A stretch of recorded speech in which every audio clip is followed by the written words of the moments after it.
What is going on, everybody? Today, I'm excited. We have an amazing human being. We have an amazing guest here today, and we're going to dive into the origin story of this man, this myth, this luxury Airbnb king here. Um, and so we're back with another origin story podcast. Got my co-host Sam Singh, the better looking of the two of us here, and today we got someone who's doing Airbnbs on a big level, doing luxury Airbnbs, the biggest Airbnb I've ever heard of, over 10,000 square feet. And he's going to tell us about that story, how he got that property, and hopefully maybe even how it's doing. And without further ado, Jason Griggs, excited to have you on here today. Thank you so much for giving us your time and sharing your story with us today. Boys, thanks for having me on. I'm pumped to be here. Let's rock and roll. Let's do it. So, Sam, do you mind leading us in, my friend? Yeah, man. Again, dude, so stoked to have you here. You and I have connected very recently, and I think we've become great friends really, really fast. And it's because there's a lot of synergy there. And one thing that we like to do on the origin story, this is a lesson that was taught to me by one of my mentors, and that's that people, they love the wins, they love the success, they love the fame. It's hard for them to relate to it if they don't have it. And what we want to do is we want to inspire people to massive amounts of action so they can go change their lives. And what we've quickly realized is that people actually, they relate in a more meaningful way to the journey through the struggles because they can relate to that. They know what it's like. And that's actually huge. So what we want to do, we want to bring you on. We're going to hear about the success. We're going to hear about all the great, amazing things you're doing. We're going to hear a little bit about San Gabriel. But before we do that, we want to hear about how Jason Griggs got to be where he's at now. Okay. So let's see here. Where do I start? So I was a teacher. I was a kindergarten phys ed teacher. I'm from Long Island, New York. I went to school right away at West Virginia University, and I always did things different than my friends and always had different minded, open ideas. And I was like, you know what? I want to move to Las Vegas after college. And I told them my friends, I told my family I'm going. I had one friend out here who I went to visit a lot, and it was just an awesome city, and the city's just amazing. And I was hooked right away. 22 years old, moved out here by myself, and that's it. I got a teaching job right away, and I was like, this isn't cool, making $29,000, $30,000 a year. And I got into coaching out here, and I started coaching my lacrosse program. And that led into some other opportunities, but it eventually led into real estate where I was able to find a mentor and learn. And it's just been a crazy ride the past 6-7 years of just learning how to invest in real estate correctly. I've done a lot of it on my own, just throwing crap at the wall and seeing what sticks. But now I'm kind of into a whole different world of rental real estate and these short-term rentals with luxury short-term rentals, which is the most popular thing right now that I'm doing. And it's just been amazing. But the cool part about it was it didn't happen overnight. It takes time, and you have to kind of be addicted to this business. And I've fully become addicted to real estate, investing in real estate. And now that's what I do. And I do it full go, 100 miles an hour. Jason, that's amazing. And so let me ask you this, because I think a lot of times we are impacted by our upbringing, by our parents, by the people around us, our friends and peers. Did you have anybody in your life growing up that had anything to do with real estate whatsoever? How did this idea of real estate pop in your head? Yeah, I did. And it's funny because both my parents were teachers, and that's why I got into teaching. And then I made a right-hand turn right away, and I was like, you know what? This teaching just isn't for me. I wanted to make a lot of money. That was always in my mind, and you're not going to get there by being a school teacher. Yeah. But my cousin Joe gave me an opportunity. He bought me a condo in Las Vegas when I told him I wanted to move, and he bought it. This is when the market crashed. He bought it for $50,000, and he was like, nice. Go check it out. He's like, I don't want to go there. I don't want to whatever. So he's like, go check it out. And I went there. I was like, I like this. I want to stay here. And he's like, go ahead. And so I stayed. But he was the entrepreneur in my life. And he always gave me jobs. He ran businesses. So he was my first client.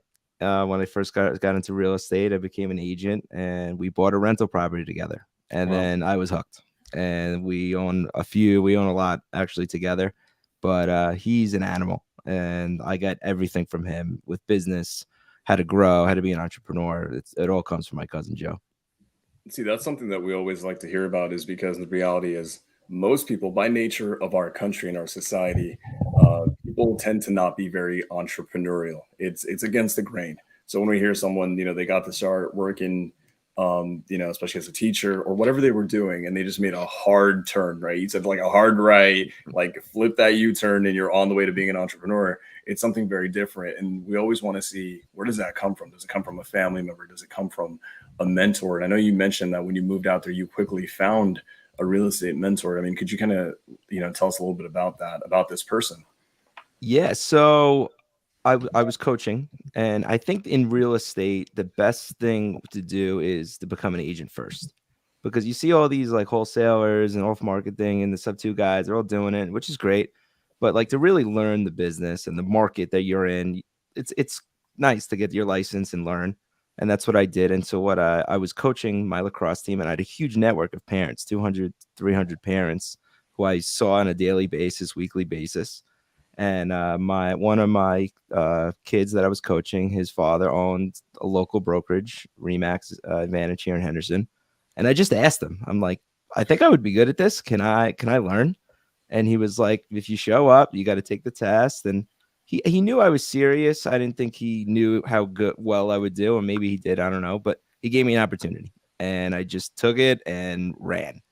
And he's still my mentor. I see him every day. We chat every day, but he's been in the business for over 30 years. He's a monster here in town. And it's just nice to have somebody that it's like your coach. And so I coached his son, and now he's my real estate coach. And now I'm kind of coaching him with some of the stuff I'm doing. So it's kind of like full circle. But yeah, that's how I got started. And so let me ask you this. So you went to school and you got your degree in phys ed, right? Yep. Physical education. I have a master's in phys ed, and I have Amazing. I have a degree in communications and marketing and advertising, believe it or not. Amazing. So I have 6 years of college. Where'd you go Yep. to college at? I went to West Virginia University, and Awesome. then I went to grad school at Adelphi, which is a private school in Long Island. So, okay, I have to do this because not very often we get people who have grad degrees who come on, right? Because entrepreneurs and grad school usually don't go together. And I've got a grad degree. So I want to hear your take on this. We know this. It's everyone's favorite thing Yeah. who goes to college is to trash on college. I want to hear your take. Is going to college a massive waste of time for entrepreneurs? No, it's not. It's not a waste of time. I'm actually for college. Because I coach high school kids. I always push college. And I would say recently in the past 3 years, I've had more kids come up to me and want to go this entrepreneurial route. I had a kid who wanted to start a video game business, or they want to become a professional video game player. And that's great. And I support it. But it's very hard. Like the life I live is not easy, and it's stressful, and your money's not guaranteed. So there's a very small amount of people who could do it. And I knew I could do it. I think I'm more of a solopreneur than anything. I have problems delegating, but to answer your question, I'm very for college. I think it's important.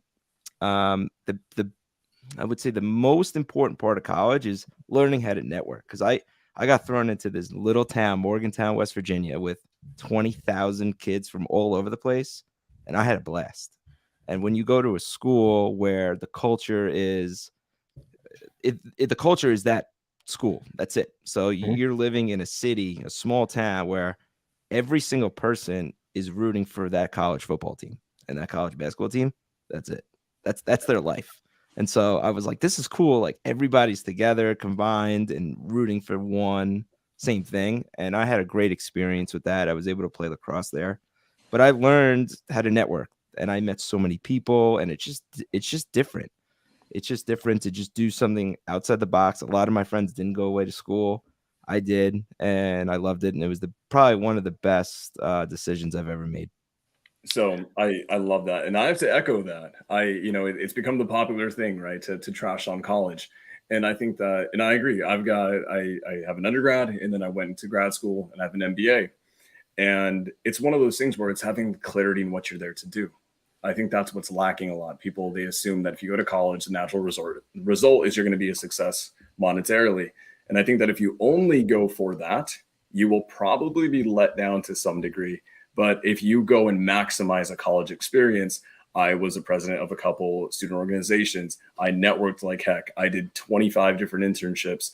I was an athlete. And there's so much personal development, that opportunities in personal development that a lot of times only college can offer. They're only on college campuses, and you have like the room to kind of, and let's be honest, as young adults, you kind of have the room to screw up as a person in college. Yeah. That if you're on your own working your job, you may not have those opportunities. And those learning lessons, I think, for me personally, have resulted in me having a lot of success as an entrepreneur. So I'm glad, man. I think me and you were the only two so far that actually endorse college. I think you nailed it with the personal development. So like for me, right, when I went, it was the #1 party school in the country, right? So every single night there's something to do. Every night there's partying, whatever. And so I learned that you have to be disciplined. You can't go out every night. Like I love to go out, I love to have fun, but you can't go out every night. Like you cannot. Or if you do, then you're gonna get kicked out of the school, and then your fun's really over. So you got to do your homework. So that's what it taught me. Like I'm a structured person. When it comes to business and school, just get it done. And that's what it kind of like flowed into real estate. And that's how it is for me now. That's awesome. And so what was that conversation like with your parents and cousin Joe over here when you decided that you were not going to exercise your phys ed degree and you were going to go off and do this entrepreneur thing? Like what kind of support or what sort of conversation were your parents supportive of that? Kind of tell me that. So I gave it a shot. It wasn't like I just didn't do it. Like I did it. I did it for a year, and I was like, there's definitely a better life than this. I always make fun of my mom. She was always, you're a teacher, you get your summers off. That's the greatest thing in the world. But it's not. It's really not the greatest thing in the world. I think the way I live my life is the greatest thing in the world. I could do whatever I want, whenever I want to do it.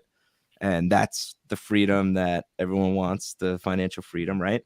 And so that's what I have. But they've always been supportive. My mom was always like, you're gonna always be able to figure it out.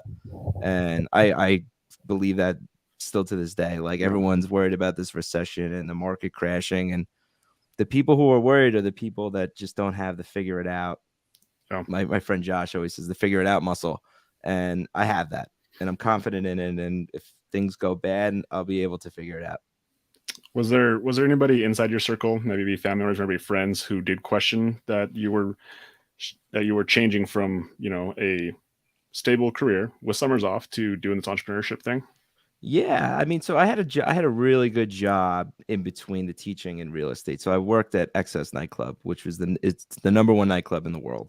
Got it. And in that setting and in that workplace, I met so many people, the richest of the rich, celebrities, you name it. I was at this place, and I was able to make a lot of money, and I saved it. And a lot of people in this town and in this industry don't do that. They just go and splurge. So what I did is I saved up every single dollar, and I bought a house. I bought a house for myself. And that was like the turning point. They're like, oh, wow, like you're only 24, 25. You bought your own house already? Because Vegas houses are a lot cheaper than where I'm from. Yeah. They were 1/4 of the price. And so now people were seeing me, and they were like, okay, he's onto something here. And so, yeah, I mean, once I did that, once I bought my first house and my first rental, they were like, okay, like, he's going to be all right. He's onto something. Yeah. I love the fact that you said that you worked at, pretty much the top nightclub in the world. You were living in Vegas, you were making a ton of money, and you're probably one of the one out of the million people who just didn't spend it all doing Vegas stuff. I love that. And you know what that shows is it took me right back to discipline, understanding what the goal was and having the clarity with it, and not deciding to splurge and kind of do, irresponsible things. But I mean, okay, let's take us forward a little bit. So you're doing this, you've got your license now, you're working for this brokerage. And now how does that translate from you doing that to making the transition into becoming like an investor? Yeah. So my cousin Joe, right away, I was like, he's like, get your license, just get in with somebody, and then we're going to start buying these rental properties. And I would say within the first 3 months, I bought one. And it's funny, I bought one from my coworker right across the hall there. It was like 50 offers on it. And I'm like, dude, can I just buy this one? Like, me and my cousin are going to do it. And he like threw us a bone and let us buy it. It's worth, we bought it for $250. It's worth like over $700 right now. And so it's, I'll get to that. Like I kept all my rentals, but The thing that is different for me, it clicked right away that the real money in this business is by owning real estate. It's not by selling it. I would have to sell 700 deals a year being an agent to make the money that I'm making with way more work, and that's not what I'm trying to do. So I figured it out quickly that I needed to buy rental real estate, and that's what I did. So I bought one, went well, bought another one, and it just snowballed into me just continuing to buy. And then what I did was, with my networking skills, is I was able to bring in other people. And now people know what I'm buying, and now they're bringing me these deals.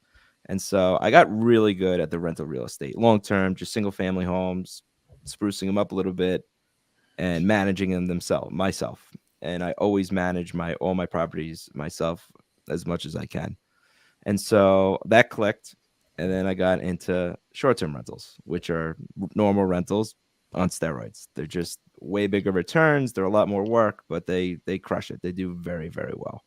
And so I got into that. And there was really, I would say, a big hole here in town where people were doing these short-term rentals, but they were doing them illegally. There's 13,000 Airbnbs within Henderson and Las Vegas, and no one was talking about it because they're doing them not the right way. And I always do things the right way. So I figured out through one of our coworkers here how to get the license, how to do them the right way, how to manage them, and then how to expand it. And that's what I did.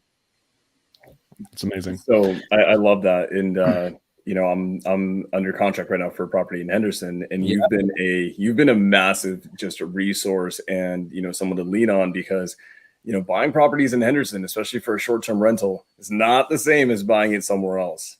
No, we operate in the hardest market for short-term rentals in the country, in my opinion, just because of the laws. And now I got them down pat. But if I sat down with you and like, these are the laws, you would run away and be like, nah, I'm gonna go buy in Arizona. There's no laws, there's no rules. You can do whatever you want. So I just figured it out, and we've been able to really kind of put a stamp on this niche here in this market. So dope. So as people are listening, they're probably asking the question of, well, how did you buy these rentals? Was it something that you bought it yourself? Did you and your cousin Joe, did you guys partner 50-50 on like everything? Kind of tell us a little bit about how you're able to acquire these properties. It's a great how you and maybe how that's transitioned now into so that's a great point. So what I did was I found the property and we split it 50-50. He put the loan in his name. That was the agreement, because I couldn't get another loan. I just bought my first house, and we just split the down payment 50-50, and then we added myself to the deed after. So we're both on the house, and the agreement is I manage it, and I don't take any money for managing it because he put the loan in his name, and we just continue to keep that cash flow. And I think a big problem that I see young investors do is they spend the cash flow. They're making the 600-700 on that property. They take it. Oh, I'm gonna go buy this. Oh, I'm gonna buy that. We don't touch it. We do not touch it because there are repairs, and we just save that cash flow. Just save it. And we do that with every property. I never take the cash flow from a property and go buy and go put it other places. Now everyone's gonna say, oh, well, you need to leverage it and keep building. I never did that. I would save 20 to 30 grand, then I would buy another one. And so would you guys use that money you guys saved up to go buy a different property with that? No, we never did that. We never did that. We just always use that as a buffer, because now things are getting a little tricky, right? And so everybody who over leveraged, take all your money and invest it, right? And if I took all my money and listened to these people and invested it all, I'd be really, shaking in my boots right now. But I didn't do that. I have a lot of equity in all my properties, and I have a lot of savings from the cash flow in all my properties. And so I'm just about being very safe, because a lot of people in this town got crushed. And we hear a lot of horror stories. So it's just about being smart and just growing slowly the right way, versus everybody just wants to get rich in 2 years. And that's not the way you're going to do it with rental properties. And so what it sounds like is you saved up about $20,000-$30,000. So you guys would do that every single time you bought a new property. You guys would split the down payments. Yep, and that's exactly what we did. Cool. And so obviously you had good income from your job to be able to save that money. Yeah, right? so here's my best advice. I think if you're gonna get into real estate, you should do, I get to my own horn what I did, but I got into it and then I had another job. Actually, I had a job and then a separate business, my lacrosse business. So I had two incomes to support my real estate career within the first 2 years, Yeah, because being an agent on your own is very scary. And if you're reliant just on that in the beginning, when you don't really know anything, you don't really have any clients, it's very difficult. So to anybody who's listening, I would suggest you get your license or find a mentor and you rock and roll and you're doing it, but keep a separate job so you can sustain some extra, so you can live and save extra money. And then you could do your real estate. Then once you get to a point, then you could push away your job and now you could go full force and be an entrepreneur in real estate. But I know people that keep their other job, they work nights or be a bartender and they do the real estate, and that's great. There's nothing wrong with that. But going full force right away, I see so many people fail. yeah, Yeah, I'm actually really glad that you said that. It's become just like the college thing. It's become the thing that a lot of people talk about. They're very emphatic about, well, if you're going to succeed, you need to go all in right off the bat.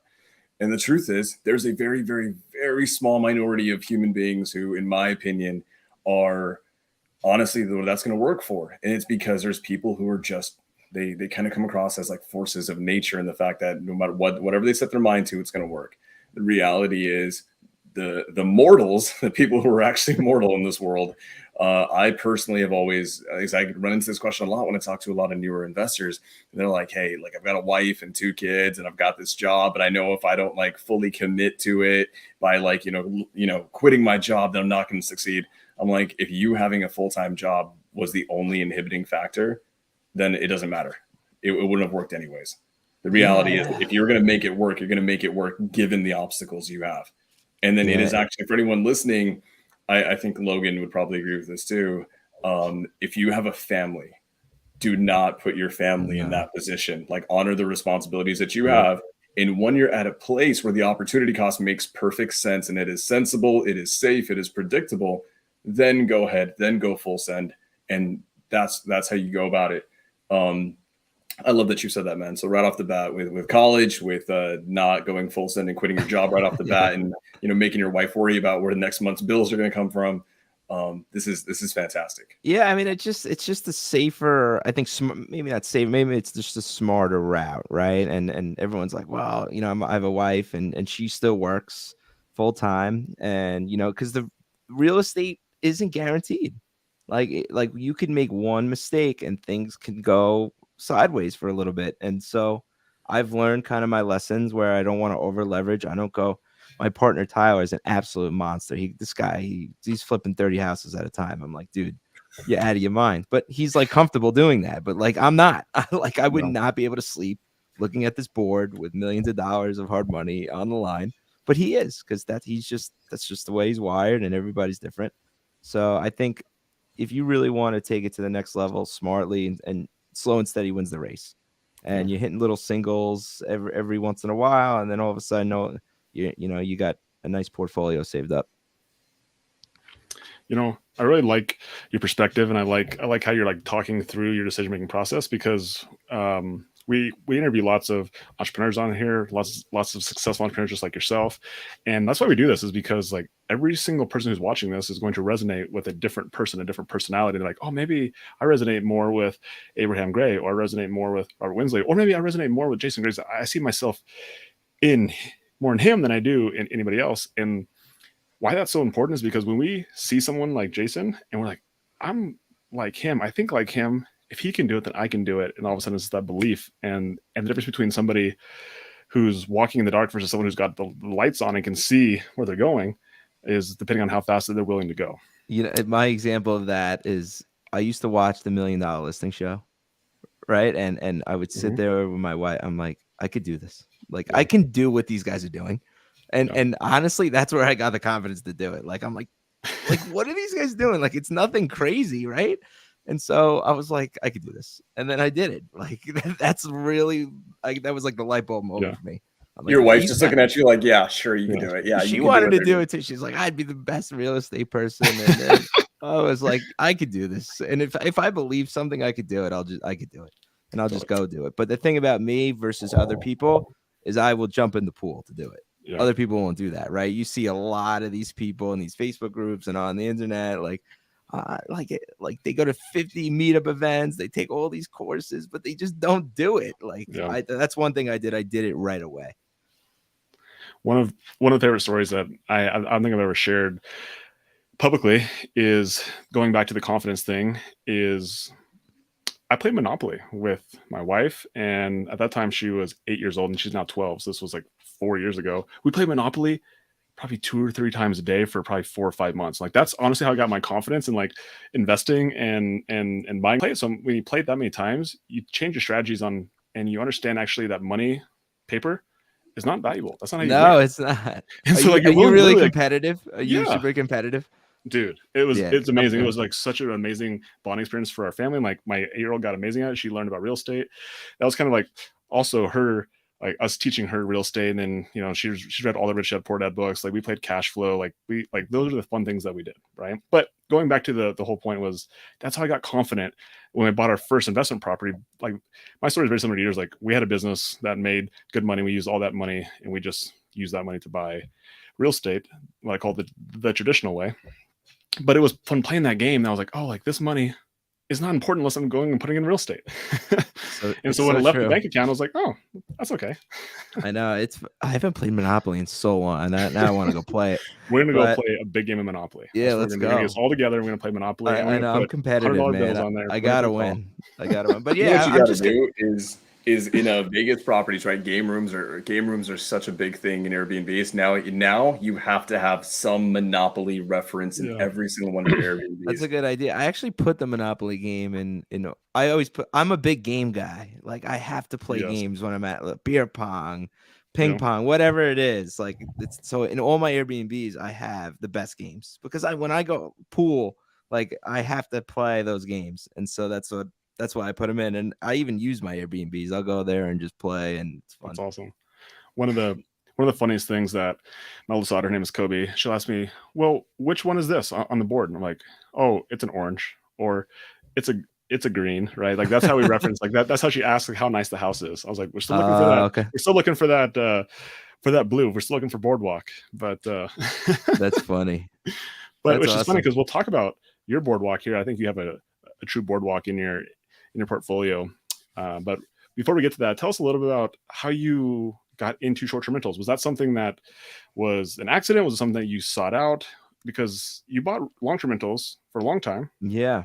How many years did you buy long-term rentals for? So I bought for 4 years.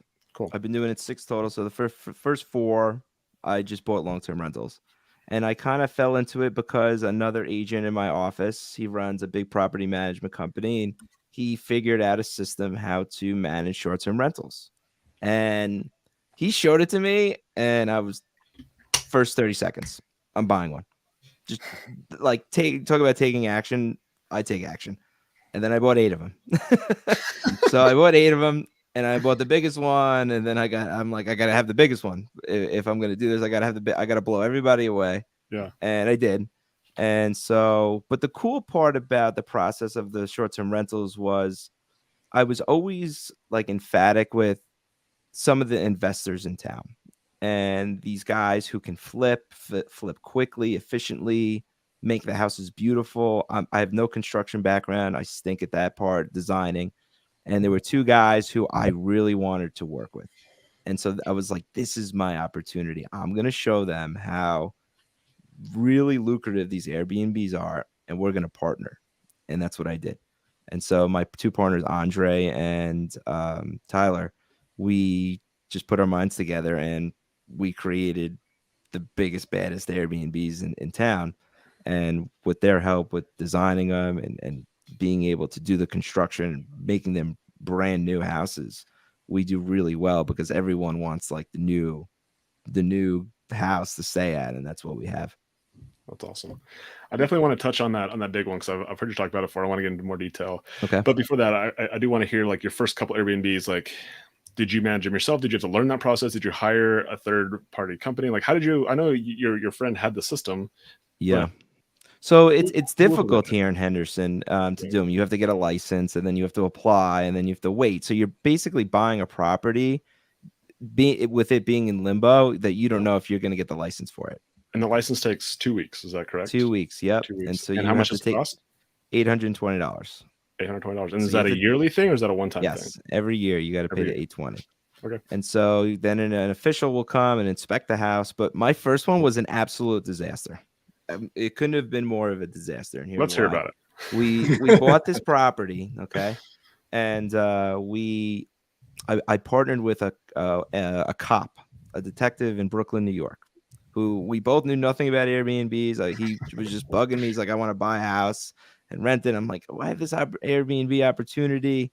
And so we bought this house and we started remodeling it. And the next door neighbor here in Henderson, you have to send out a letter to every neighbor in the neighborhood, letting them know that you obtained the license. So Wow. everybody in the neighborhood hates you Yeah, because no they kidding. know that you have an Airbnb and it's going to be loud, it's going to be noisy. And so this guy was a retired cop and he had a real bug up his butt, and he complained to the city we were doing illegal construction and we didn't get a permit, but when we should have gotten the permit. And so that construction shut down for, I think it was almost 9 months. The house just sat vacant while we had to pull permits, and this house was completely remodeled. It was beautiful and just sat there totally vacant. So that was my first disaster. That was my first Airbnb. But while I was doing that and waiting, I bought another 3. So I bought another 3, right? So I bought another 2 that worked out, but the third one I bought didn't work out. I bought this property and I didn't get the license. 2 days before, somebody in the zone of 1,000 square feet got it before me. Got So it. I had to flip that. And so it's been just this constant cycle of, all right, like it's like you're waiting, like you don't know if you're going to get it. And so it's stressful. And so you have to be able to pivot and make sure they work as a long-term rental, short-term rental, and as a flip. The market was going up while I was doing it, so it worked out. But I've been smooth sailing ever since. All my properties, they're all licensed, they're all good to go. But it's just a very hard business model to do in this town because of the rules. Yeah. And how are you able to guesstimate, or do you have a good way of knowing that this property is probably going to do $5,000, $6,000, $7,000, $10,000 a month? Because I know as you get into those higher end properties, like you don't have as many comps. So yeah, how do so that? here's the thing with these short-term rentals, you don't know, right? You're taking a big gamble. And the one thing I say is not all these work.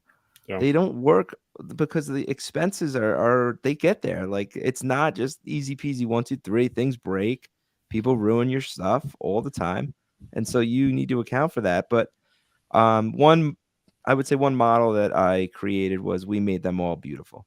They're all nice. So I was like, all right, if I do my long-term rentals and I make them nice and I get a million inquiries, I think it's gonna be kind of similar, and it was like my properties are really nice. I put everything in them. They all have pools. They're not too far away from the strip, and so I just took a gamble, I guess I'll say, and it really worked out. But you got to know your market. Like everyone's coming to Vegas, everyone's coming to Henderson, and I had a kind of a little inside scoop where we were buying. They say the best businesses are the businesses that solves problems, right? And so everyone was always asking me, "Hey, you got a house for a week, 2 weeks, 3 weeks, month?" And I'm like, "No," but now I do. And so now I'm the guy. A million agents call me, "Hey, can you help my client here? Can you put him in here for a few days?" And so that's kind of a business that I've built. That's amazing. That's amazing.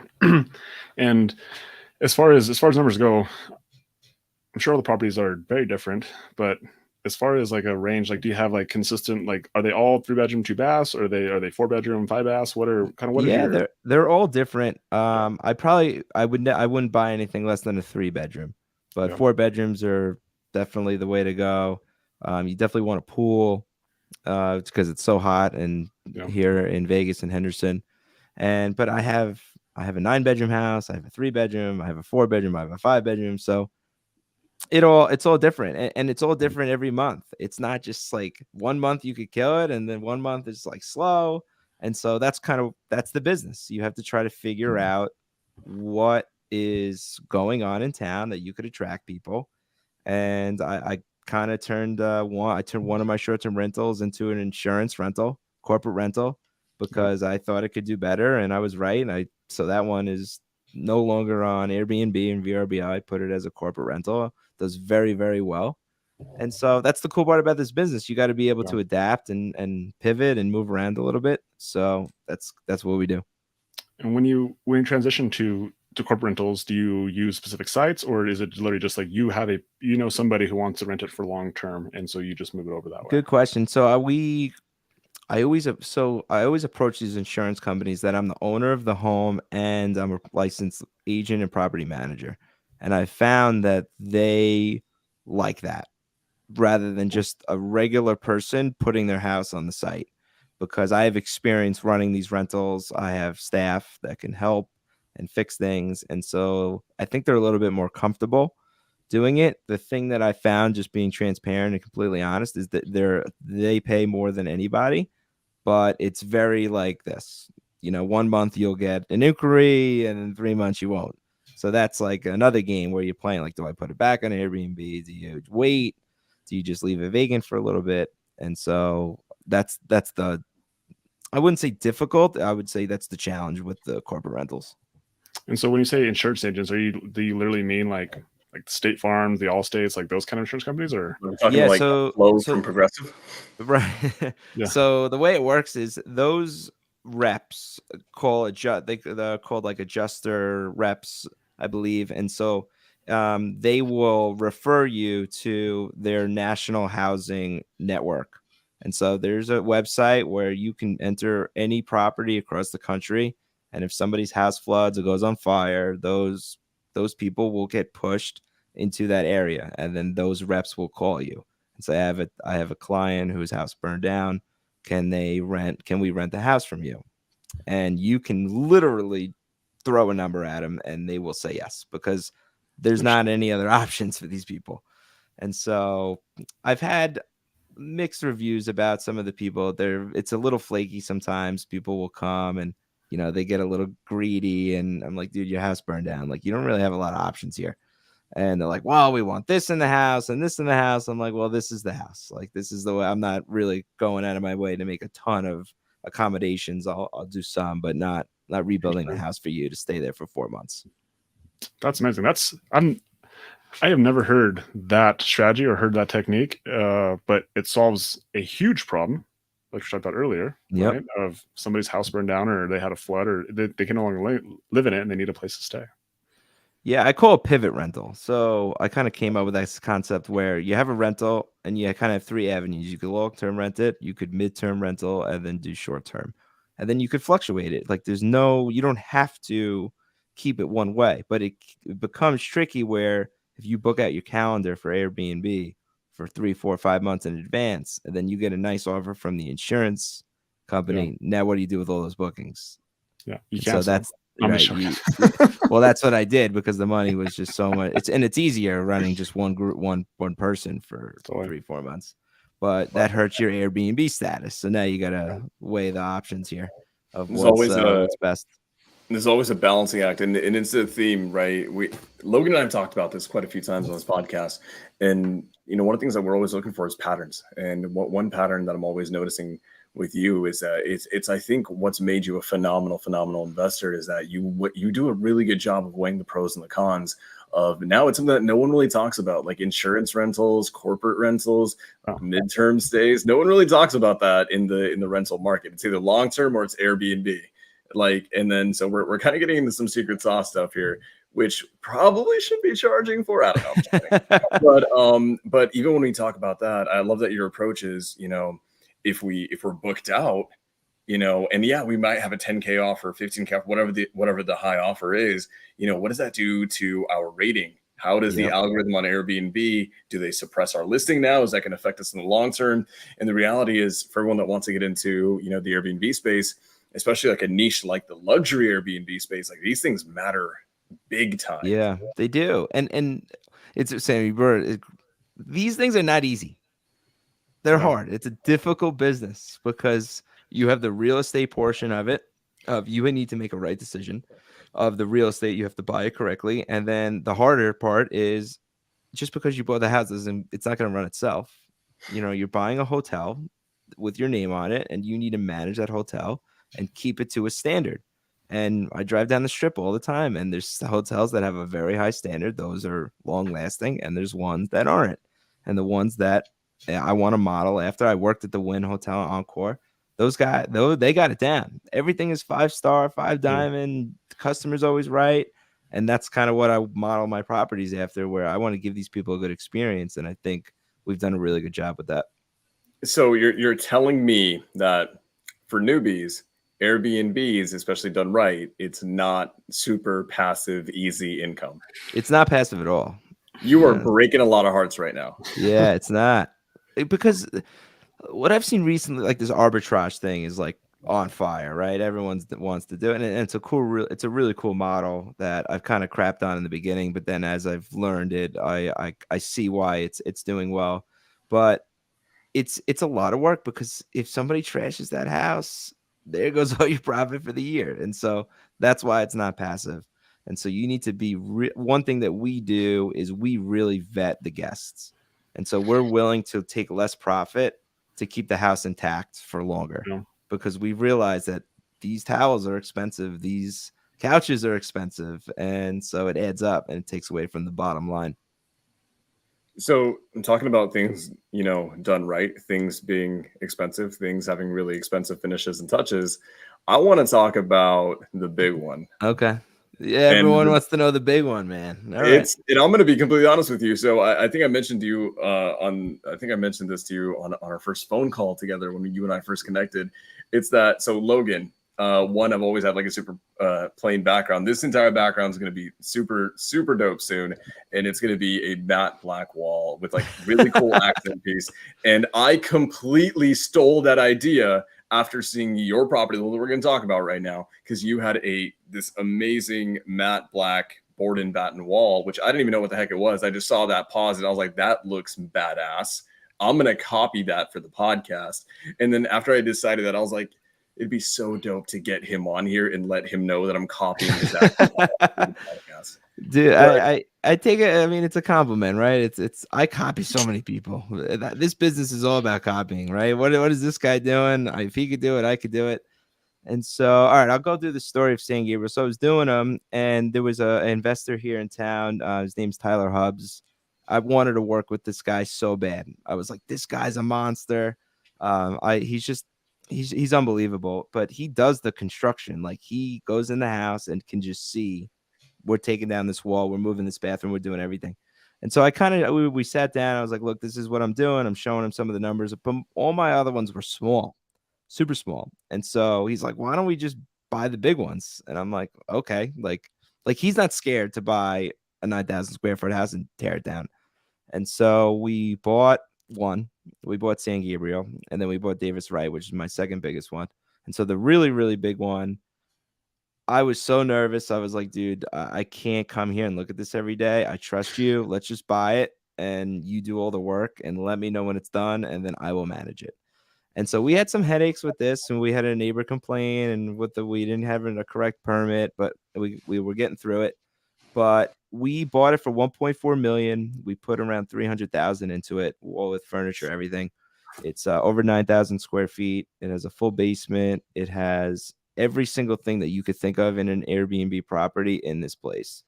And the coolest part about it is it has two houses on one property. So it has a main house, which is over 7,000 square feet. And then you walk outside, next to the pool is a separate second house. So, and it's a full second house. It's not just like a little casita. It has 2 full bedrooms, kitchen, garage. And then we have a full basketball court, full volleyball court, everything that you can think of in a property, we put in this place. And so the second house, so sorry to cut you off, but the second house is in execution is done just as well as the main house. It is not it was never an afterthought. The themes are consistent, the quality and the fit and finish is consistent. And it's like when Jason says that they have everything, I mean, they have a volleyball court. Yeah, we have a full regulation Olympic beach volleyball court. And so we joke and we say that we imported the sand from Dubai, but people are like, really? And I'm like, no, I'm just kidding. But we just went all out on this property, and I think it was the best thing we ever did, because it's not about the place. It's about the networking and opportunities that I've gotten from this house, where we weren't able to rent it for a few months. I'm like, all right, how can I maximize this thing? No one has seen a house like this. I knew it. And so I just started inviting investors over. I invited Manuf over and Noah over. I'm like, do your podcast here. And people were like, holy crap, this house is nuts. And so now it's like snowballing, and people are like, oh, you build the biggest one. And we did here in Vegas and Henderson. But the networking that I've got from it is way worth more than what we bring in from this property. And so Tyler and I have built something really nice. And now look, I'm building a course because everyone wants to know how to do it and learn the rules and figure it out. And so I was like, all right, I got to build a course now and teach people. And that's kind of the space I'm going into now. And it's really cool. No, and I love that you're doing that, because when you and I first connected, I think it was kind of funny. I felt there was a vibe of like you were trying to figure out. It's like, does Sam know what he's talking about? Does Sam actually do this business? And I was doing the exact same back. This is what ends up happening when two investors meet. And when I found out that you were building out the masterclass, I was super stoked about it, because I brought a deal that I'm currently buying. Yep. And then your ability to just upon intake of that is like, as soon as I give you the address, you're like, great, this needs to happen, this needs to happen, this needs to happen. Like things that I would never have thought about. And it just goes to show that you are absolutely an authority in the industry that you're in.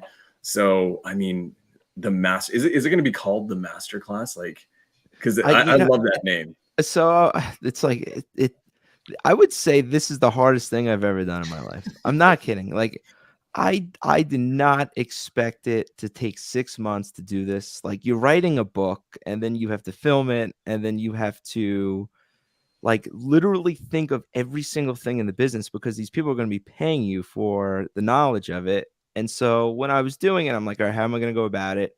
And then it just popped in my head. I'm like, I need to film my properties and just do video tours of every single house that I have here and show, why did I put this here? Why did I put this here? What is something I need to fix in this house? And so I did half of the course in the studio, just talking about the business and how to grow and how to find the properties. And then the cool part is I show how to design them, how to figure out how to operate the properties. And then we kind of do like a little bit of a back end portion of it, of how to manage them and run them correctly. But it's been a crazy 6 months trying to do this, but it's a hot topic. And so I think it'll do well, because no one knows how to do it here in Henderson and Vegas. And now with these new law changes in Clark County, which is the main part of Las Vegas, there's like a big uproar of the new rules that are being released, and everyone wants to do it. And so we'll see. But yeah, it was a lot of work to do it, but I'm glad I did it. So for everybody listening, the course is not ready yet. Not yet. But it will be. And so if you want first dibs on getting that course, go follow Jason. He's active on Instagram. Where else is a great place for people to connect with you? Is Instagram the best place? Or? Yeah, my Instagram is I'm super active on it. J Griggs Real Estate. It's right there on the screen below. I one thing I take pride in, because I'm a question asker, and so if I ask somebody a question and they give me an answer, like I feel like that's really nice of them. And so I've asked so many people, like Ryan Pineda, I must have asked him 50,000 questions over the years. And the guy's so cool. Like, he always answers me, and he's become a friend. But so if you ever like ask me a question, I'm happy to help. Like, Sam, you called me and I was like, dude, let's go. Let's figure this out. Let's get you the license. I want people to win. I felt really bad about it, actually, because Logan and I, we like a lot of newer investors reach out to us. So when I reached out to you, especially because it was coming with the deal that I have underway, the fact that you were like, okay, cool, when are you free? We're gonna take an hour. We're gonna sit down. Like, can you be at your computer? Can you pull this up right now? Like, let's go ahead and deep dive on this. Let's go. And one thing that I loved, and it goes to show, I'm always looking for the quality of the human being. Like, forget the real estate experience, forget the amount of deals or the money, but like, what is your quality as a person? And a theme that Logan and I have is we keep finding the best human beings to bring on this podcast. And one of the things that I even told you that I could have, this deal that I'm buying, I could resell it for $100,000 like to my pocket. And then you were like, no, don't even think about that. Like, you're going to build wealth. You're young. You want to have longevity. Great. The smart thing is building wealth. And the reality is, you could have made an offer to buy that from me. Yeah. And I knew that in the back of my head. I'm like, okay, here's where he's gonna like convince me to try to sell it, and then he's gonna want to buy it. And he's like, no, dude, you're gonna do everything you can to make it work to keep it. And I'm like, so when I having that interaction with you, then finding out that you're doing the masterclass, the course, these are the people that need to be doing more courses. These are the people that need to be being put into positions of authority and positions of being able to help people and educate people. And I mean, it goes to show, man, like you have an educator's background. So it's just phenomenal that, your teachings are, and your energy is going to be pushed to more people. I can't wait. I absolutely can't wait. I think, you know what it is? It's like, I think it comes from coaching sports for me. I had great coaches growing up. I played sports. And so I use this example. I doing a real estate deal and making a lot of money, and you look at it and then it hits and you're like, wow, cool. That's nothing. Okay. Nothing compares to me being out on the field with my little 8th graders in a 1-goal game. Like, that feeling, I would pick that over making the money. 10 out of 10. It's not even a question. And so you nailed it. It's about giving back and getting enjoyment out of the giving back. It's just not giving back because people, I gave back. I wrote a check to charity. No, it's about going to a field and waking up early, hungover, and you're like, okay, I'm going to spend 2 hours, put my phone away. I'm just going to spend 2 hours with these kids because they look up to you and you're going to give them everything that you got. And so I make it a point in my life that I have to coach. I have to coach lacrosse. That's my favorite sport. I had a great experience growing up playing it. And so I make it a point to do everything I can to mentor my kids and then send them off to school so they could play. And the coolest part for me is that the kids, they graduate and they play in college. And then I get the feedback of, Griggs, you sent me an awesome kid. Like, this kid was a home run. You got any more kids? That's awesome. Now all my kids are coming back and they want to coach with me and they want to give back more to the program that they had a great experience with. And so now my kids are like, I want to do real estate like you. I'm like, let's go, let's do it. So it's kind of like coming full circle. You're creating future partners every single day, right? 100. I love partnering, right? So I'm going to go on a little tangent real quick, but I can't stand people that are just like one, right? They're just one person and they don't want to work with anybody. Like, I am such a team guy, we over me guy. And that's the one thing I teach my kids. Like, you need to be a unit. Even like growing up, and like, I love being a part of a team. And so I when I partner with my 2 invest, Tyler and Andre, I'm like, it's like that team feel. Like, yeah, you were working together. Like, he's got something to bring to the table and I have something to bring and we're working together to build something. Yeah. And so that was something that I was missing in my real estate business. I was doing everything like solo. And I was like, you know what, let me reach out to some different people and try to work with them and team up. And it was a great thing that I did. Yeah. And I've heard you talk about that in different podcasts. And so I'm gonna ask you a question that they didn't ask on those podcasts. So you talked about partnering, and it sounds like these guys you partner with, they definitely have construction experience and design experience. What about money? Because in one of the podcasts I listened to, you said that you don't like to bring on investors without at least you putting up majority or some of the money. So kind of explain that. Why that is your philosophy, and do you see that changing in the future if you decide to grow your portfolio in a big way? So I guess it's a little bit of a sticky topic, but I feel like if you're going to partner with someone, it's like a partnership, right? And it's like, it's 50-50. And if you're going to put money up, I'm going to put the money up. And if you're not going to put the money up, I always feel like there's going to be like this little distinction, like, this guy didn't put the money up, I'm doing more work. It's got to be fair.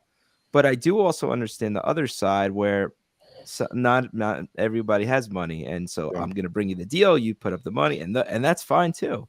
So I think any partnership that is just something that you're comfortable with will be great.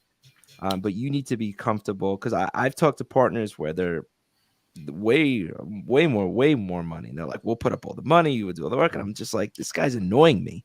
Like, he's just like, he's going to be an annoyance in my life, and I just don't want that. And so that is the biggest thing that I look for, is this person going to be like, you're going to be married to them for a long time. Like, it's not going away. Like, you own this property for the next 15 years or 10 years, and you're going to have to talk to them. And if you're not comfortable talking to them, then it's probably not the best partnership. So if you have a lot of money and you're annoying, don't talk to Jason. But some people don't mind. If you're really annoying and you have a lot of money, don't go to Jason. Talk to Sam. Sam will deal with all the annoyingness. I just don't have any patience for that. Like, I'm just at a point now. I'm like, if you're annoying me, like, see you later. It's awesome. Well, again, it's going back to your perspective and your personality. And again, it's something that I really respect, is just that you being authentic. And it's like, you're not going to put yourself in a situation that in 2, 3 years, 4 or 5 years, that you have to be in a relationship with somebody because they put money in and you feel obligated to them. You're like, I'd rather not. I'd rather just deal with people who I want to deal with. And you know what? There might be a person who's not annoying, who does have the money, who says, hey, Jason, like, I want to do this. Let me do it. And you'll be like, okay, maybe that'll happen in the future. But I respect that you're not willing to go against like what you actually believe in this moment or against your values. So I appreciate that. I just live in a town where there's a lot of people that are full of crap. Yeah. And so, especially on the internet too, and in this town. And so I was like, it was actually my wife, Sammy. She's like, you're not full of crap. Just like, if you're just yourself, like, people, it'll click. And so that's always been my mantra, just be myself. I explained to you where I grew up. I didn't really get any handouts of how to do this business. I just did it learning a little along the way. And I try to be as open book as possible. It's a little tough talking about money sometimes, but it doesn't bother me. I think money is important. I love to make it. I wish more people did talk about it, because growing up in my house, nobody ever talked about it. Yeah. Or nobody taught me how to save it correctly or how to invest it correctly. And so what I'm excited about with my little guy, I'm like, dude, you're going to be the youngest real estate investor in the world. Like, we're buying houses at 2 years old. We're buying some rental properties right away. Because if I would have started younger, I mean, come on. Yeah, lots of monopoly, lots of cash flow. Yes, lots of on the job going out to properties. Yeah, I mean, it's such an easy business. I don't know. People overcomplicate it. It's like you're buying a house. I've rented properties. I haven't talked to the tenant in 6 years. Yeah. Like, I talk to them once a year. Like, hey, you want to renew your lease? They're like, are you raising the rent? I'm like, no. Cool. See you next year. And it's like they send the money every month. Like, there's no problems. The house is in good shape. They don't bother me. I don't bother them. It's a great relationship. And if you can create those relationships with those tenants over a long period of time, you're going to be successful. And I think people just overcomplicate it. And so anybody that's newer that wants to get into it, I'm happy to help. I think I'm going into more of this coaching role of real estate with investing, because when I first started, there was no one really coaching the rental business. It was all about wholesaling. Everyone was like, you could buy a house with no money. You don't have to put any of your own money in. You could make all this money. And I'm like, all right, that's cool. But I started to realize, like, you need to own property to be really successful. Yeah. And so that's kind of, it clicked. I'm so stoked. There's as we're wrapping things up, I have to say, there's a lot of people who, it's kind of a thing, right? Like, everyone's a guru now. Everybody's I always say this, everybody's a millionaire. Everybody's a millionaire out there, right? Everyone's a millionaire. Everyone has a course, and the reality is there's fewer. There needs to be more people. The right people need to have courses, right? The right people need to be the ones who have a sphere of influence. And I think that I've been very, very spoiled, because the first mentor that I really invested in was Pace Morby. He's a phenomenal human being. He's one of the best people I've ever met, and I have so much to thank him for. And I'm always looking for people when I meet other human beings who are phenomenal. I'm like, in my head, I'm just like, you need to affect great change in this world. Your voice needs to be projected. So I'm super stoked. When it does premiere, I've got one ask though, and it's that you let me be the first one to go ahead and buy it. That's my I'm not going to charge you. I'm going to hook you up. But let me ask you a question. Why do you feel like Pace is such a good mentor and coach? Because he has so many people, right? He's like the Jordan Belfort of the real estate world. Like he's like, let's go. And everyone just follows him. And that's amazing to me that somebody can just convince like all this army of manpower and energy to like, let's go support this guy. Like half the people in his group don't even do anything, but they're like following. Like it's unbelievable. But why do you think he is such a great coach? Logan, I want you to answer that first. Then I'll give my take. Yeah. So I'll say this because I've been in lots of other mentorships. I come from different backgrounds. I've been Pace's sub to part of Chris Crone's mentorship. Been with Alex Hermosi since before anyone knew who he was. Dr. Kashi, who no one knows who he is, but these are some of my mentors who I have really close relationships with now, and Pace being the most recent of all these. And so as I am able to kind of see why people are so attracted to all these individuals, and then be able to see how Pace is just a little bit different, is he really does an amazing job of making you, Jason, feel like the most important person in the room. And he's able to do that at scale by doing Zooms, by really building the community and raising other leaders up, and basically like putting his voice into leaders like Sam and other people inside the community and like leveling them up. And he's not someone who's like, look at me. He's almost like he's taking a step back and like, Jason, like you're the man. And you kind of hear how Sam even talks. The reason why I'm so attracted to Sam is because he does that as well. He's just like, he loves to put other people as the spotlight and loves to give them all the recognition. And Pace does an amazing job with that at scale. And so that's why I think people love him so much, is because they can relate to him and they feel loved by him. And the truth of the matter is, I think Sam and I both have had, one-on-one relationship, one-on-one conversations with Pace, and it's real, it's authentic. He genuinely cares. Right, he cares. He really So fair enough. I'll say this because I can't have Logan be the only one that talks about Pace. And it's first and foremost, I need to say this: Pace Morby changed my life 1,000%. 8 months ago, I knew nothing about real estate. I didn't have a penny to my name. I just graduated grad school. I was broke as a joke and needed to figure out what I was going to do. Pace, through the grace of God, found my way into Pace's circle, and he had nothing to gain from me. I couldn't even afford the entry fee, to be completely honest with Wow. you. Like I really couldn't. But one thing that Pace does is that, and this is something that I challenge every other person out there to do, if they want to be a teacher, if they want to be an educator, if that's their desire, it's to care more than anybody else. And that's what Pace does. And one of the greatest things that Pace taught me, just by seeing him operate, what Logan hinted at, is I think the greatest value in any human being is not their ability to become a leader.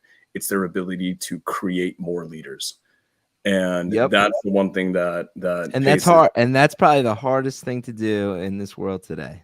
Yeah. Right. And especially with kids, right? Because everyone just wants to be like the man, but they don't want to, like, when things go wrong and you got to tell your buddy to stop talking, and you don't want him to think bad about you. That's tough.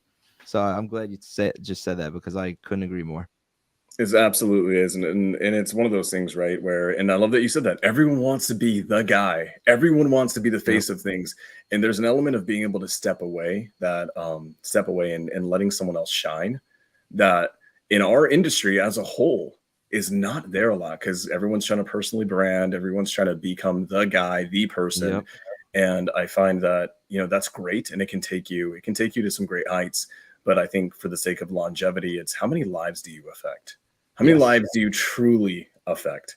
So with you and your energy, it's one of the reasons why I'm super stoked for you to be doing what you're doing. Because I just I like to see the bigger picture, and I see, 5 years down the road, I'm like, okay, I'm starting to think it's how many people in 5 years has Jason affected great change in? And I know it's going to be a lot. So this is one of the reasons why I'm super stoked about it. I appreciate it. Yeah. I mean, for me, it's just, I just have a knack at coaching sports, for the sport that I coach. I just feel like I have a knack at it. The kids respond to me, and that's a good coach. If you get the kids to respond, all you're doing as a coach is trying to get the kid or the person you're coaching to give 100%. That's what you try to do. And so if you can do that, if you can figure out how to get the kid to give 100%, then you got them. They'll do whatever you want. And so I think that's what Pace does, right? He gets these people in the group to give 100%. They could give 100% and not get a deal done, but they're still trying. They're still supporting. They're still working together. And the second thing that I really teach is you have to be a we guy, not a me guy. You can't be. There's times to be selfish, but when you're playing a team sport, and real estate is a team sport, you need a lot of factors to get it done. And so that's what I'm gonna take this course. I hope I meet so many people doing it. And I hope it's really cool when other people win. Like it went with your property, Sam. I'm like, that's a win. Like I'm pumped. Like that you're gonna get it, and we're gonna talk about it, and you're gonna kick. We're gonna hang out at it, man. I mean, yeah. After we're done hanging out at San Gabriel, because San Gabriel is a little bit more cool. Yeah, San Gabriel is awesome. You're more than welcome at San Gabriel whenever you want. But you're gonna make a lot of money in that house, and it's awesome. And the way you got it, and the entry fee into it is not astronomical, and so you really hit a home run with that one. Thank you. Creative financing, right? I mean, this goes to show. Shout out Pace Morby for teaching me creative finance and basically how to get a house for free. Yep. And then shout out to Jason freaking Griggs for showing me how to actually be able to take this thing down in probably the hardest short-term rental market in the freaking country. I think it is. And if there's another hard market where there's literally a team of city officials that will go to your house and inspect your house, they could go in and 24/7. They could go into your house. Let me know, but I don't think there is. Amazing. All right, as we wrap it up, dude, this has been amazing. Yeah, your energy, your leadership. You're just a phenomenal human being to have on. So it's been an honor for me to bring you on. I'm super stoked about everything that you're doing. I'm super stoked about the masterclass. Can't wait for it to come out. Dude, I can't wait. Like, forget everything else. I can't wait to just hang out with you, man. Let's go. Let's go play Monopoly in an Airbnb. I'm the Vegas guy. So if you or your friends want to come to Vegas and hang out, I'll take you guys out to dinner. We'll have I love to have fun in this city. So I think that's really a stamp that I have, is that people want to come to Vegas to visit. And I've done a cool job of just network. I know everybody here. And if you need anything, it's taken care of. So if you guys ever need anything in Las Vegas, please give me a call. Amazing. Jason, when I come to Vegas, I'm going to hit you up. I have one trip already booked in September, but I'm sure I'll be there before then. I'm going to hit you up, and I want to actually Let's go. You. And amazing. Let's go, just love your energy. And going back to what you talked about is like being an educator. Like I see a lot of those same traits and those same values that we talked about with Pace. I just hear them in you a lot, that you like you're doing it because you want to give, and because people are asking you about it. And so you are literally solving a problem that people are already asking you for. And it's very much how you operated your Airbnb real estate. It's how you operated your long-term rentals. Like people just like have a problem, and then you're just solving it. And you get fulfillment off it, you get enjoyment off it. And that's the win for you, is that you get the fulfillment doing the coaching, right? Like you get fulfillment by seeing the kids grow and helping them become men in their journeys. And then it comes back around that they want to get back to the team, into your community, and then maybe even into real estate. I think that's. Well, I want to thank you guys. Yeah.